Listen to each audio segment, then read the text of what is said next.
Adeniji, please can you just tell us what your expectations are for this meeting?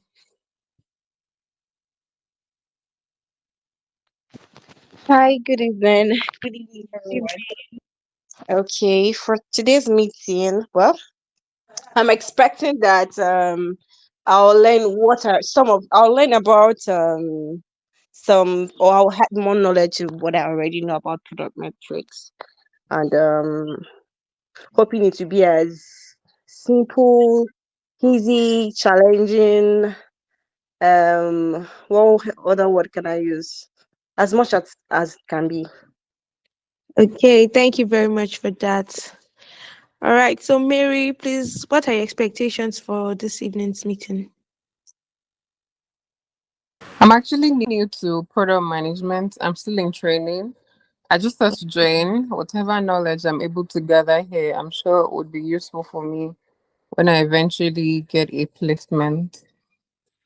Okay, all right, thank you very much for that, Mary. I want to welcome everyone once again to tonight's product session. And the topic for tonight's session is Mastering Product Metrics, Building a Solid Foundation for Success. And our speaker for tonight's meeting will be Mr. Oladipupo Bolaji.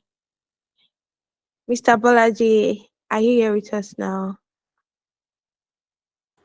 Yes, I'm here. Good evening, Favor. Good evening, everyone. Thanks for joining. Can you hear me okay?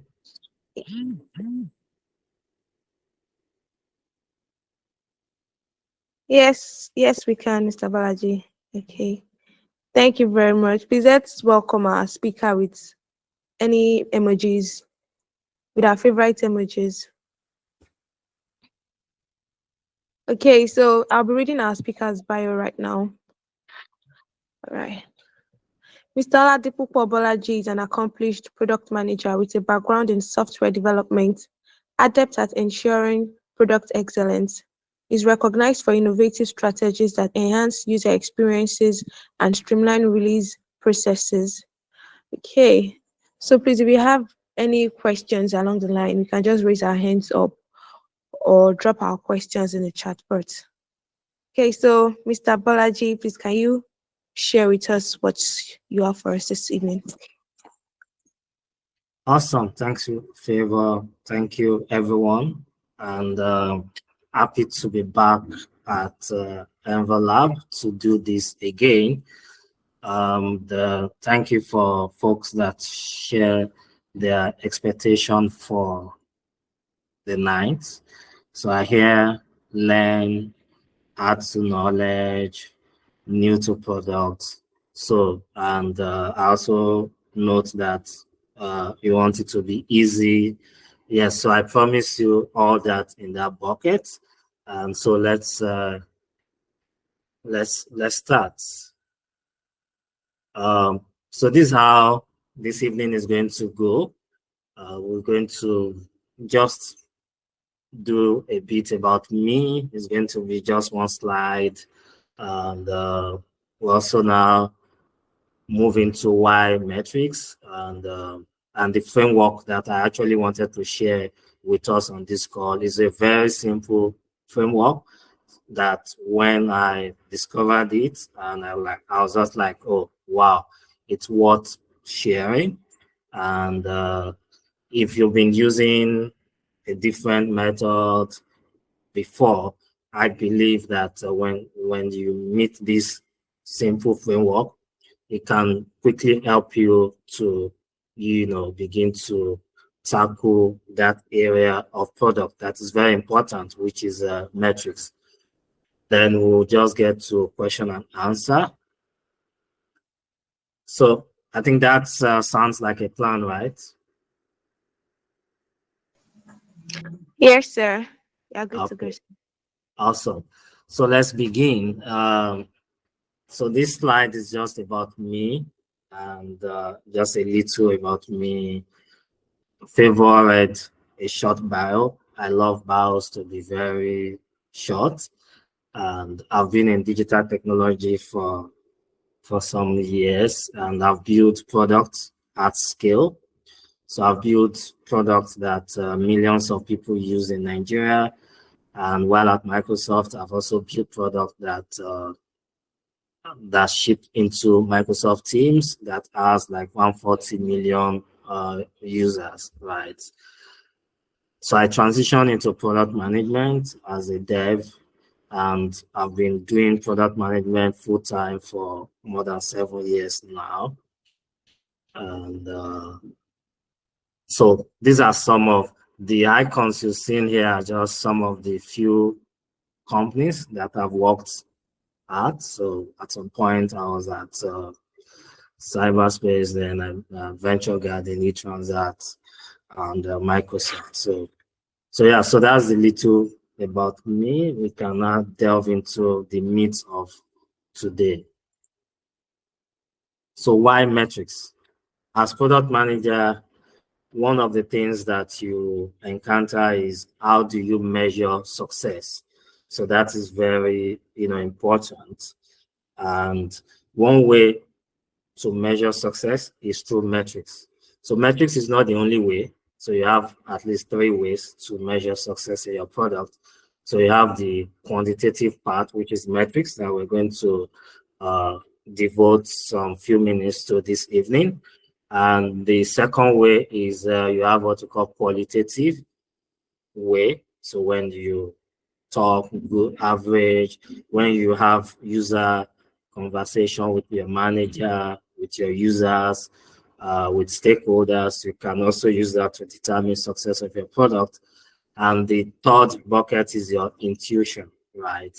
So, but a lot of people favor, data, and there's this move around data. So let's talk about metrics. So I provided a simple definition here, which just means that they are just quantifiable measures that you use to track success or status of your product, anything.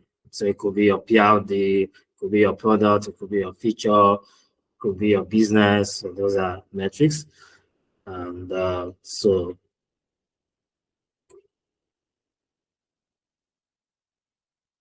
at Microsoft, one of the things I learned and that I also continue to evangelize is starting from principle, right? So principles help you to have a guardrail. So I've come up with 4 principles that I feel that we can always use to when we are talking about metrics and when you want to define metrics. And I will encourage you to always have think through principles when you are writing your PLD or when you are making your project document. It's just a good practice. And if you want to learn more about product principles, the articles you can always consult. So for metrics, we have 4 principles. You can expand it as you go. And the words that are important are in bold, so they are aligned. So the teams must align on which metric should be prioritized. So in the course of your product, you're going to have so many metrics. Don't be excited to just be collecting data. You have to align on which one should you prioritize.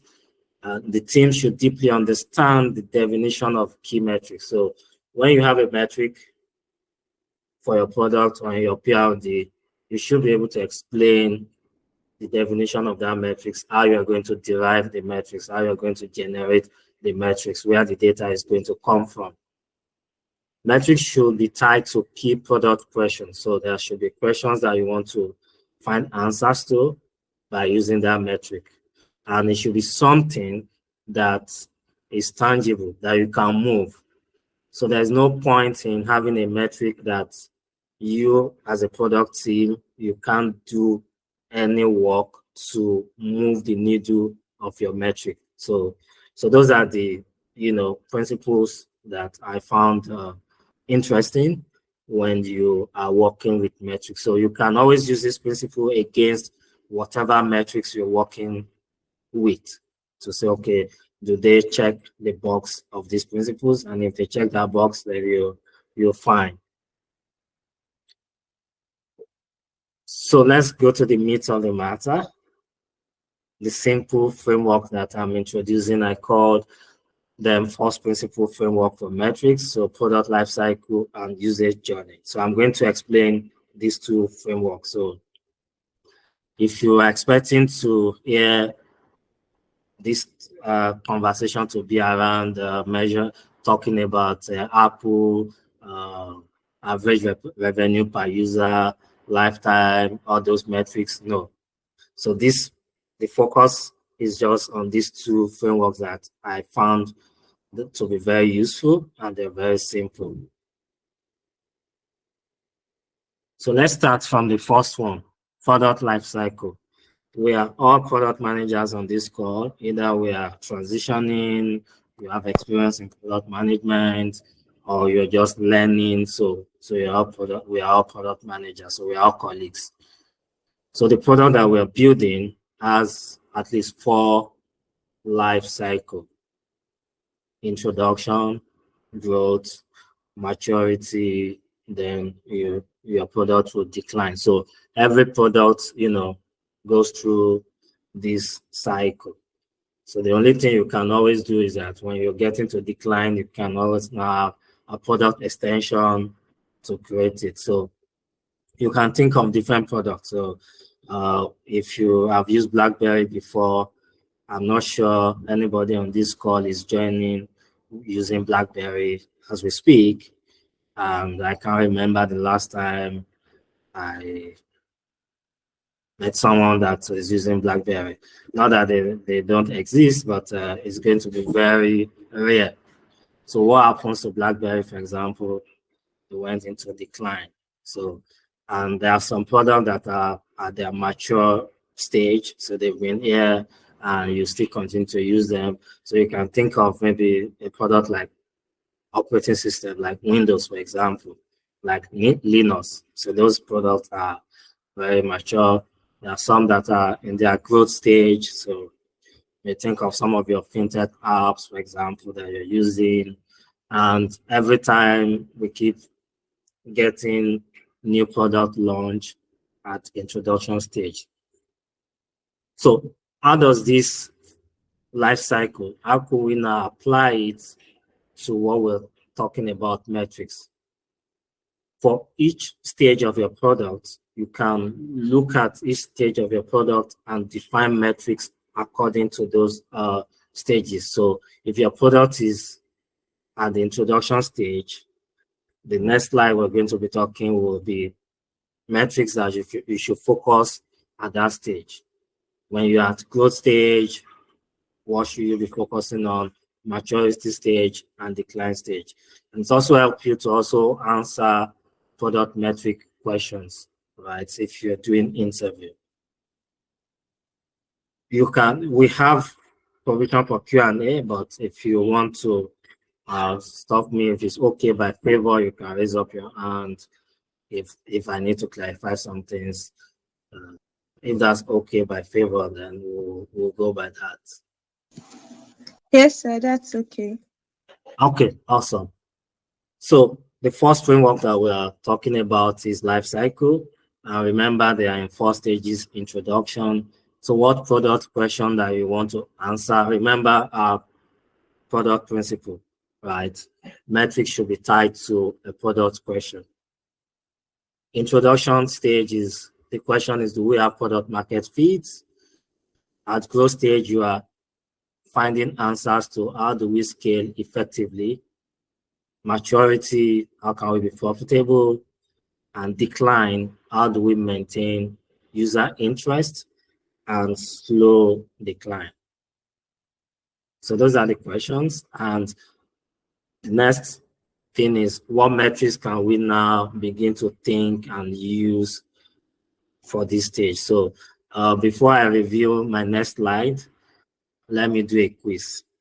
For introduction, for some of us that have been experiencing metrics, so what metrics will you use if your product is at stage 1, introduction? You're finding product market fit. You can raise your hand and I will give you the microphone to speak.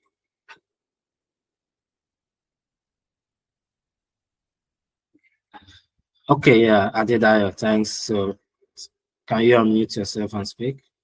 Okay, good evening. I would say at the introduction stage, we'll be looking at the adoption rates of the product.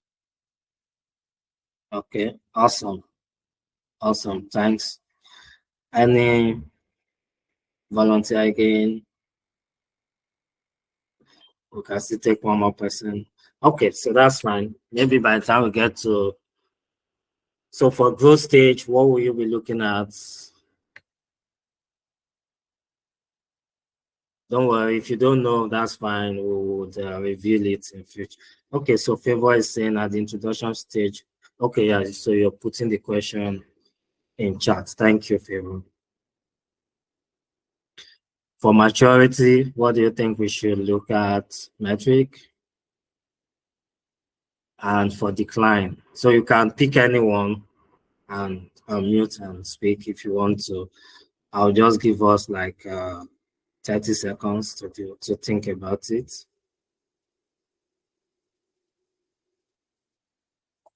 So going.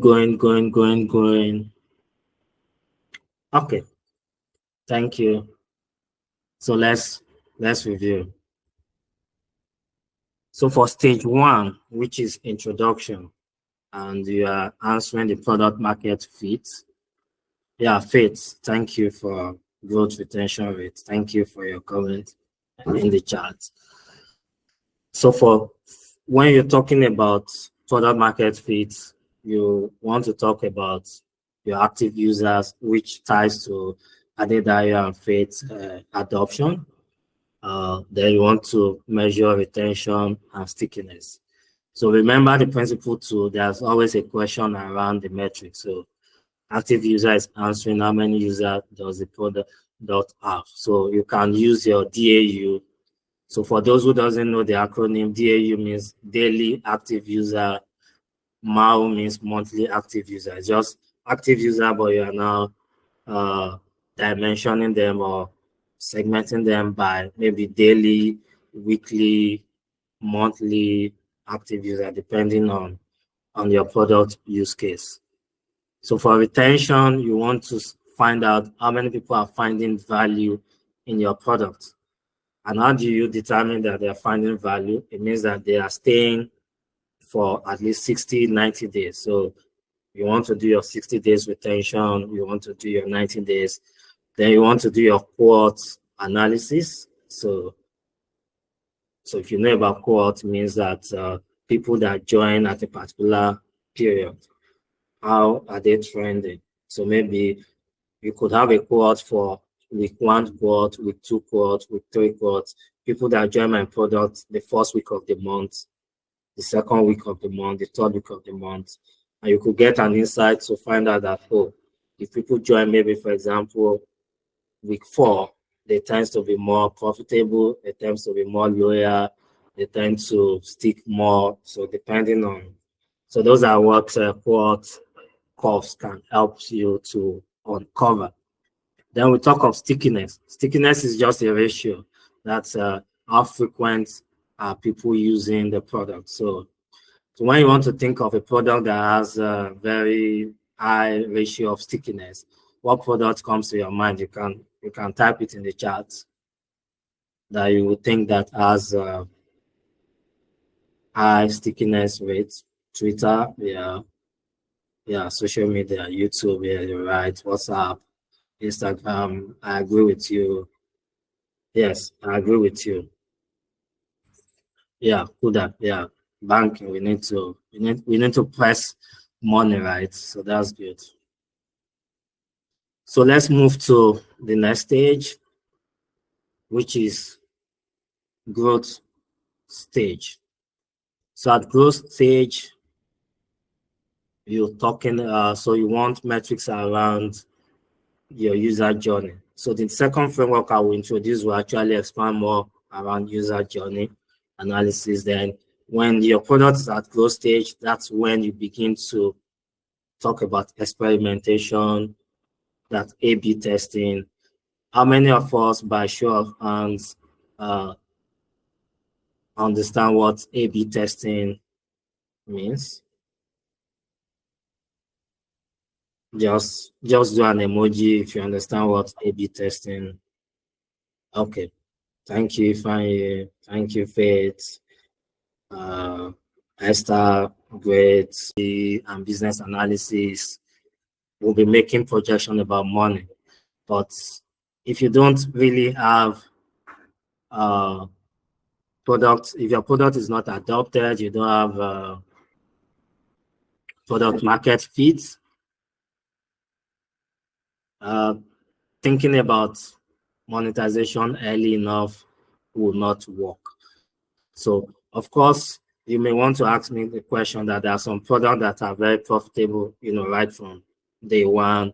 We pay for them before we use them. So, there is a nuance to this also. So it's because those products, you can introduce a product and almost immediately they jump that curve to maturity curve. So it's something the market is waiting for, satisfying that need. Your user understand it, is growing, and at the same time you monetize it. So, but that just have that mental frame that when you are talking monetization, you're talking of a product that is growing, has a product market fit.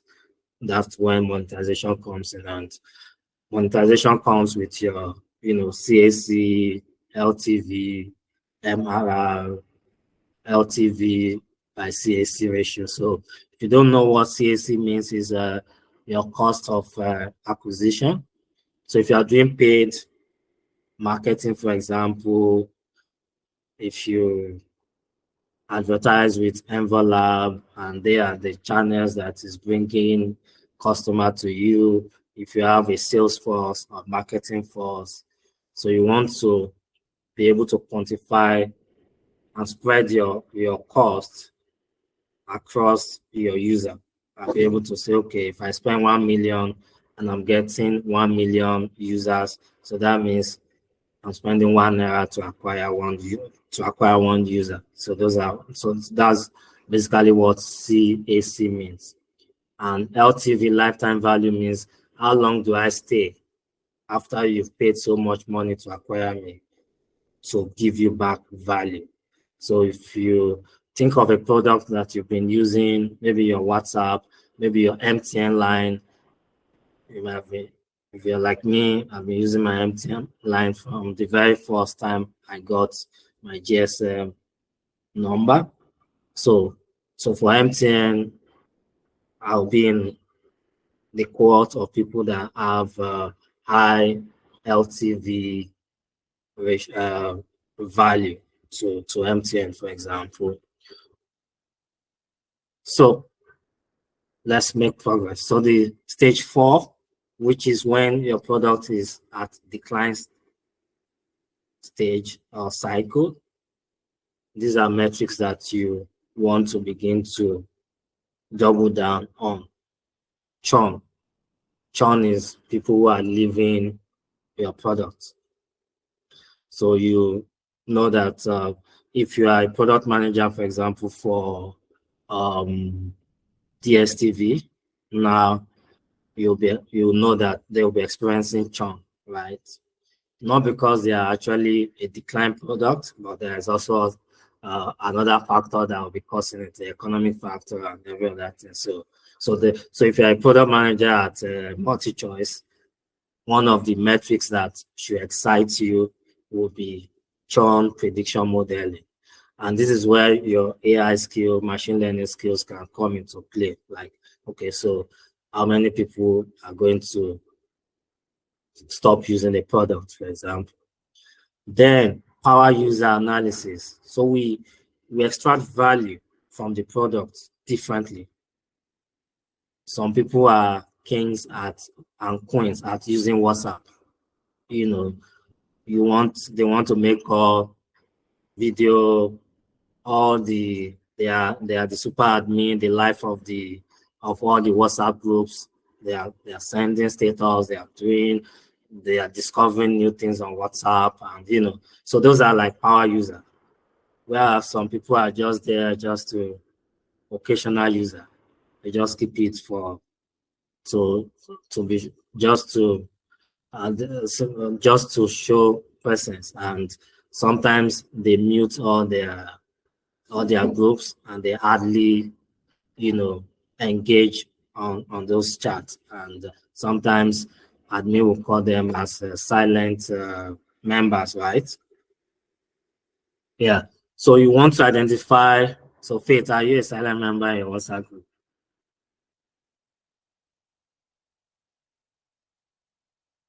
Okay, awesome. I think we have a lot of silent members. So those are the people that you don't want to focus on when you are at this stage. So, okay, in some groups, awesome. Yeah. So you want to focus on the people that are drawing value out of your product. And you can always interview them. You can always find out from data what feature are they using. And you can use that understanding to introduce those features to those who are not using it as much as the power user, especially if they are in the same cohort, if they have the same maybe demographics or something similarity that you can see, and somebody is enjoying more from the product and another is not, but they are within the same maybe industry cohort, then you can introduce them into that product, that feature or that product so that they also can uh, become power users. So then root cause analysis, 5 why, asking question, the Toyota way. So you ask the first question, why is this happen? Why is it? And why is it until you get to the root cause. So that's for the first framework, life cycle, product life cycle. So the next question that you may want to ask is, should I wait till I get to this stage before I start instrumenting my product and collecting the data? No, that's not the focus of this conversation. You need, right from day one, you need to understand how your CS is coming from. So discuss with your engineers, have a feature work for metrics, but the point is that you are not focusing on those metrics until you get to a certain stage of your product. But you may have the data instrumented, you have it being collected, but you are not giving it priority until you get to that life cycle of the product before you start giving it priority. Okay, so that's the first framework. Very simple. And just remember the life cycle of the product and look for metrics accordingly and ask yourself, where does my product falls in this life cycle? The second one that I found very interesting is also what I called, oh, there's an, okay, yeah, usage journey. So you can use this for product or for feature, especially for feature. So I was having a conversation with a product manager during the week, a one-on-one, and I was asking the PM, so you launch this product, how, what metrics are you using, and have you instrumented the metrics? And so the PM was like, okay, well, I'm using the qualitative part, user interview and go, because it's just like an integration, a part of, is a feature for a partner to be able to have visibility into the product. So I don't want to go into the details of the product. So then this framework just comes to my mind, like it's a good framework that in that scenario can be used. So let me quickly describe it. It's talking about the journey for a feature or a product, from exposure, onboarding, to key action, which is like active user and retention. So onboarding is optional. So some features or some products, you don't need onboarding for it.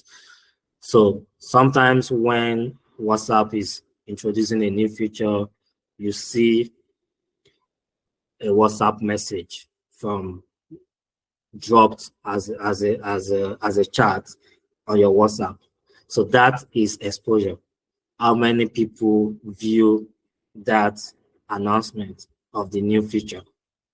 So key action will now be how many people, took the action to use that product or that feature. Retention, remember we've talked about retention is how many people keep, using that feature over X number of days and X number of months. In between key action and retention, you have engagement, which we'll talk about. So that's basically how that framework works. So it works progressively. If your product has onboarding, for example, a fintech app or a SaaS model or a new product that they needed to fill some information and onboard before, or they needed to pre-qualify for a feature usage, which is like an onboarding. So you'll be tracking, for example, exposure. How many people did we introduce this feature to? How many people view the when they log in? How many number of users view this announcement of this product? Then onboarding will now be, start and completed. So you begin to have metrics around people who started, people who complete the onboarding. Then you need to identify what is the key action for your product or that feature. So how many of users are took that key action? That's number one. Then how many users can take the action? Okay, so we are almost at the end. So this slide just explain the metrics that you can use, the ratio. So metrics are better as ratio. So number of users exposed, completed onboarding, started onboarding, you can find the ratio. Took action against people who completed onboarding, that will be activation. Engagement will be number of key actions over the number of people that took key actions. So for example, if your key action is to send a message, so for engagement will now be number of message sent divided by number of people who have at least sent one message. So number of messages sent over number of people, population that send at least one message. Then you have retention. So retention will be, are they coming back after 30 days? Are they coming back after 90 days? Yeah. And sometimes, so there's a problem with retention. Yeah, apologies. So sometimes, depending on your product, if you want stickiness in your product, you want your retention to be high.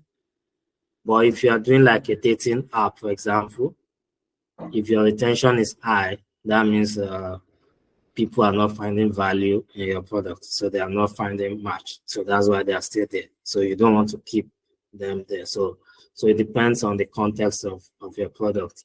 So retention could be good or bad. So if people are sticking around and you don't want them to stick around, then so these metrics can help you. Then there's a concept of active user count that you cannot use for your North Star metric if you're using that. So that's the two framework that I found very simple, and you can, if you combine them with the principle, you can now begin to borrow different terminology and metrics, but it's just the same idea across. So could you speak more about North Star metrics? Okay, I'll take that during Q&A. Thank you. So the conclusion is that focus is about saying no. That's according to Steve Jobs. So you're going to be excited about data. You can measure this, you can measure that, you can create dashboard, you can have KPIs all over the place, traffic lights, needle, different things.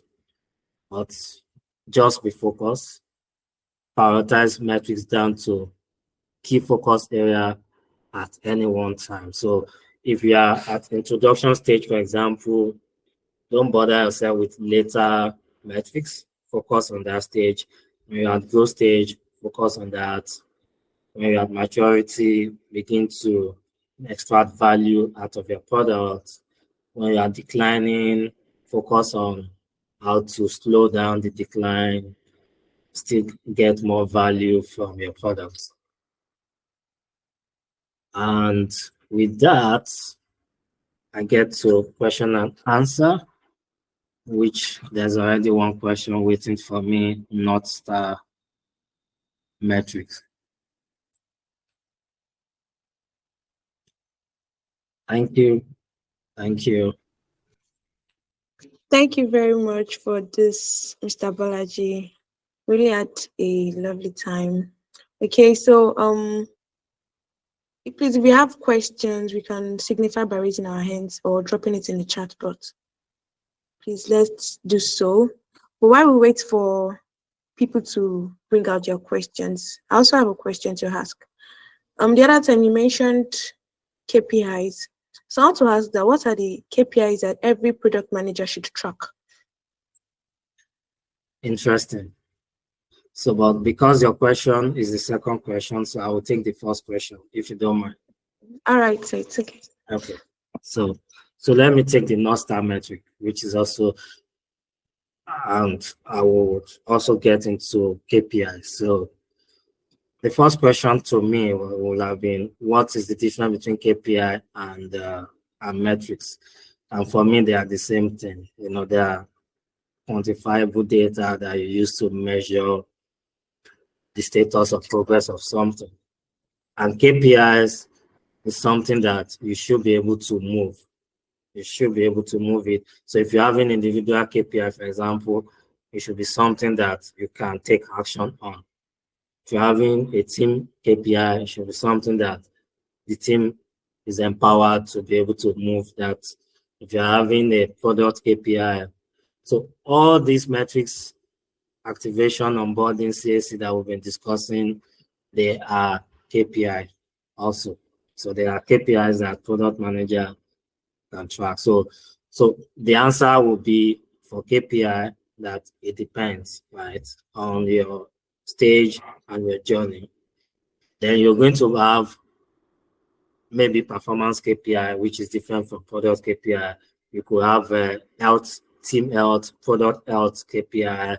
You could have business KPI, which are like product metrics. Just remember that KPIs are also metrics. And if you are in a company, organization, or team that is using OKR, which is objective and key results, as your goal-driven framework, your key results are actually KPIs. That's why they are numbers. So they are numbers that you can move. So objective is the aspiration, qualitative description of the goal without numbers. And the KPIs are the numbers, maybe 3 KPIs to move. And for OKR, which can be a conversation of another time, you don't want all your KPIs to be KPIs that, how will I put it now? So you want to balance it. So you don't want a KPI that you can just game. So for example, if you are talking about activation, and you are using KPIs about number of people that sign up, number of people that did this and that and that and that, for example, your product, you want to balance it with number of, so if you're in e-commerce, for example, you want to balance it with number of people who cancel.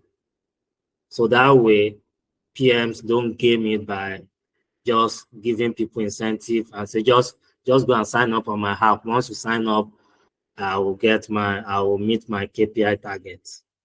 But as a product team or product leader, whoever is setting, you want to also set a counter KPI that will ensure that people are not gaming that to say, okay, you are looking at the number of people who cancel after subscribe. So that way, people wants to get, so that way you want to get quality lead, quality customers that will stay for 30, 60 days. So that way you can balance it. So KPI, like I said, are just metrics, and it can cover different things: product health, business goal, uh, performance, individual KPIs. So your context, I would say it depends. Like we always say in product management, the KPIs to track. What you will track in company A will different from what you will track in company B. What you will track as a B2C will be different from what you will track as a B2B. However, that framework of life cycle can help you to at least say, okay, for introduction stage, these are the KPIs that I want to track. So that takes me to North Star metrics. So North Star metrics is also a KPI, but it's a type of KPI that focus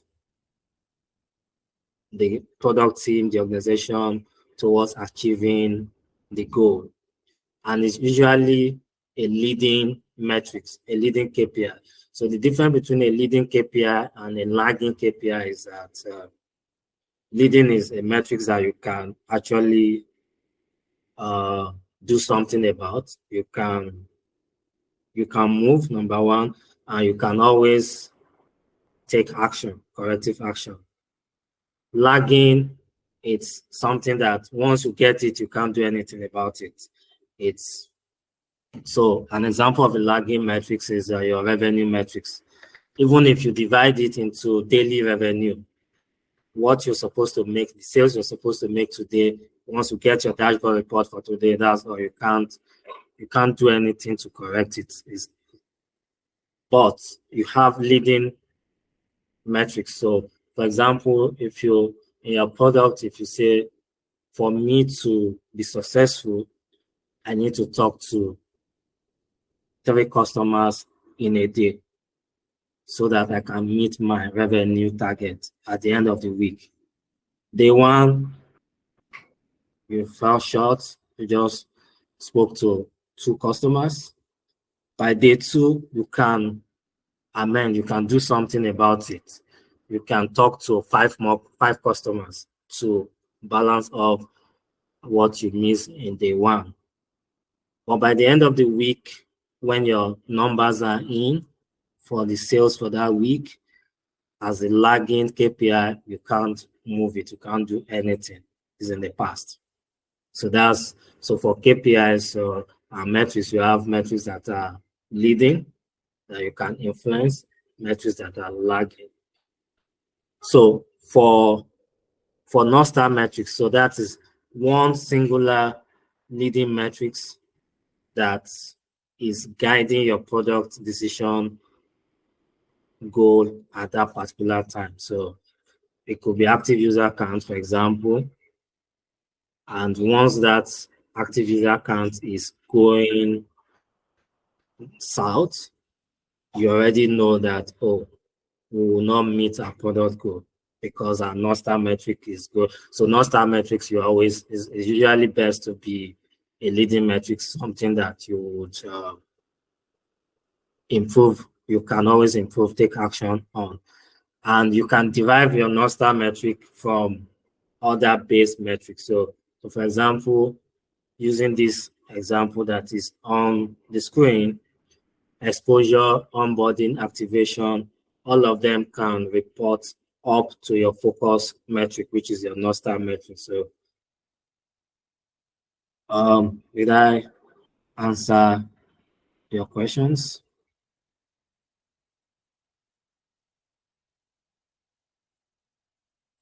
PUP and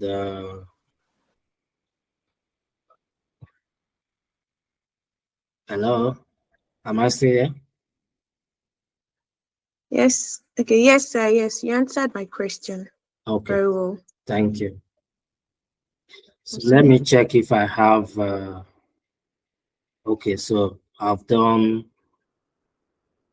Okay, A/B testing tools. Hmm. I think you have all these product analytics tools.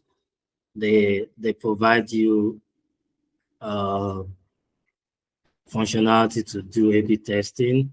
So if you're using like Amplitude, for example, you can always get that done. Mix panel, and you can build your own tool. So at Microsoft, our A/B testing tool is local to Microsoft. So if you have a data science team and you have sufficient traffic, you can always build your A/B testing tool. And sometimes you can work with your engineers so they can use their CI/CD deployment method to be able to, build like an A/B testing so you can expose some websites. So you can have like maybe a load balancer and an architecture where if people hit a URL, a different page is being served to them, and some people are served a particular URL, and you can't compare.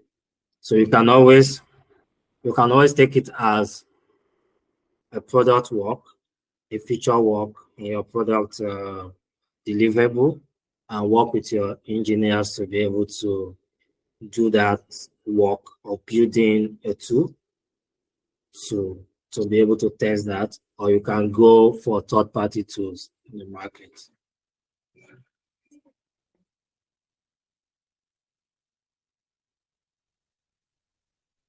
Yeah, so I think I'm done with the questions. Yes, sir. Thank you very much, sir. This was such an insightful and impactful session.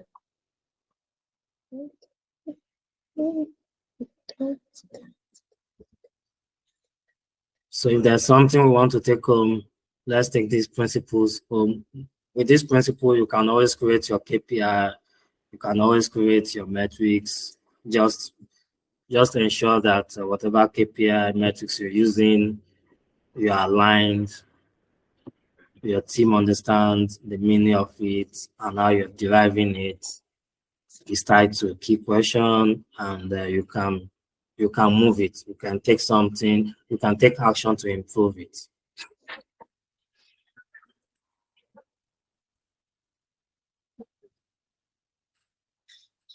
So I can leave this slide with you, and you can share.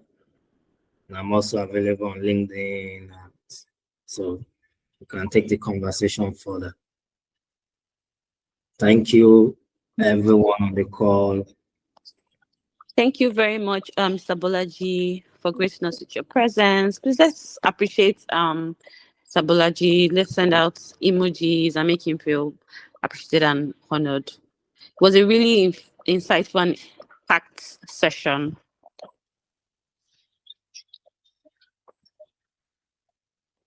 Thank you. All right. Good evening, everyone. Let's enjoy the rest of our day. Thank you.